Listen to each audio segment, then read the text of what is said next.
ሰው በምግብ ረሃብ መሞት የለበትም። ምግብ እርቦት መሞት የለበትም።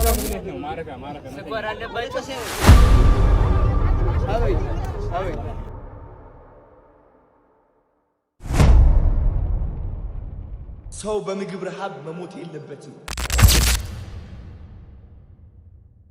ትግራይ ክልል በህጻጽ ከተማ ምንድነው እየተፈጠረ የሚገኘው? በርካታ እናቶች እያነቡ ይገኛሉ። በርካታ ህዝብም ታዲያ በችግር ውስጥ እንደወደቀም መረጃዎች እየወጡ ይገኛሉ። ከሽሬ ከተማ ራቅ ብላ በምትገኘው በህጻጽ ከተማ ታዲያ በርካቶች በረሃብ እየተሰቃዩ በችግር ውስጥም መውደቃቸው፣ እናቶችም በዚህ ችግር እያለቀሱ እያነቡ እንደሚገኙ መረጃዎች እየወጡ ይገኛሉ። የአካባቢው ወጣቶችም የሚችሉትን ያክል ድጋፍ ለማድረግ ጥረት እያደረጉ ይገኛሉ። ነገር ግን አሁንም ትኩረት ለህጻጽ ከተማ ሊሰጥ ይገባል። ይህን መረጃ ሁላችሁም ሼር አድርጉትም። ድምጽ እንኑናቸው። አባሽ ተምሰይለ ደህረስ ማርያምን ለግበይ ተምሰይለ ገና ተሪልም ከመጽዮ ገና አና አይተማይ በመጻሩ እምዲያን የራዘም ጅምራ ማልቲ ገና ተምሰይለ እሺ ነው አይቶኬ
لا يتحوس يلنبالو يتحوس سمعت والطمس يلي شنو صولت وجه حقزنا حزنا ما نطمس يلي وين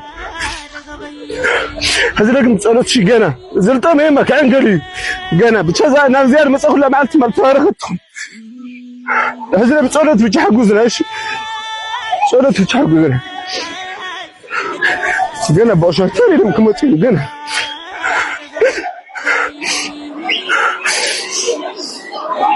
لموت سيلي سر ሰው በምግብ ረሃብ መሞት የለበትም። ምግብ እርቦት መሞት የለበትም። የማይሆን ነገር ነው።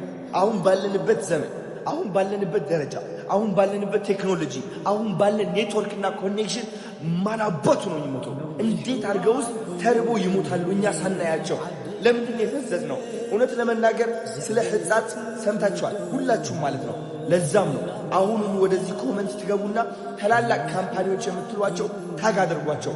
እነሱ ካምፓኒዎች እፈልጋቸዋለሁ አሁን ማለት ነው።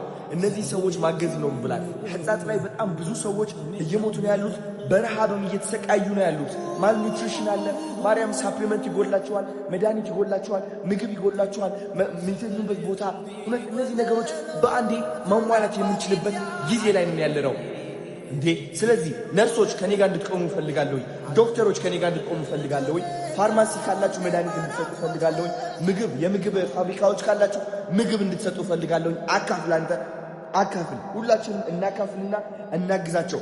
ሰዎችም እፈልጋለሁ። ሁላችንም አብረን ሄደን የኪችን እቃዎች ይዘን እንሂድ፣ ጀነሬተር ይዘን እንሂድ፣ መብራት እናብራዛው፣ ኪችን ይገጠም። ከዛ እዛው ሆነን እየሰራን ምግብ እየላክን ማለት ነው ይህ ነገር መለወጥ እንችላለን። እውነቴን ነው የምላችሁ። በምንም ተአምር እነዚህ ሰዎች መሞት የለባቸውም። ምክንያቱም ዘመኑ ተቀይሯል።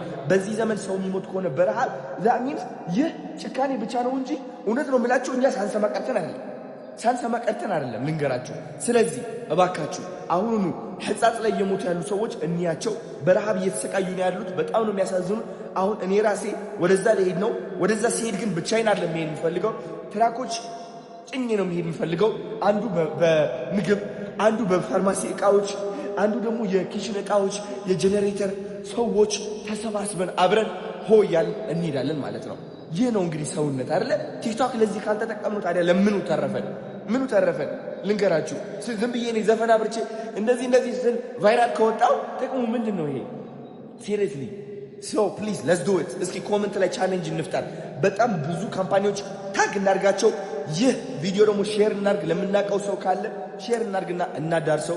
ከዛ የእነዚህ ሰዎች ህይወት እንቀይር እባካችሁ። ዘመኑ ተቀይሯል። ሰው መራብ የለበትም። ቻው። ይህንን ቪዲዮ ሁላችሁም ተመልክታችኋል። በእነዚህ ቅን ሐሳቢዎች የተነሳ የአካባቢያቸውን ማህበረሰብ የተቸገሩትን፣ የተራቡትን በማህበራዊ ሚዲያ ካጋሩ በኋላ የሁላችንም ልብ ተነክቷል። ዛሬ ከአዲስ አበባ በሌሊት ተነስተን ሽሬ፣ ከሽሬ ደግሞ 30 ኪሎ ሜትር ርቀት ላይ የምትገኘውን ሕጸጽ ከተማ ያሉ እናትና አባቶቻችንን ልንጠይቅ እኛም ዝግጅታችንን ጨርሰን በሽሬ ከተማ እንገኛለን። የሚያስፈልጋቸውን ድጋፍ ከነሱ በሰማነው መሰረት አሟልተን ወደ ቦታው እየሄድን ነው። ከቦታው ላይ ያሉትን ነገሮች ለእናንተ እናካፍላለን። ኑ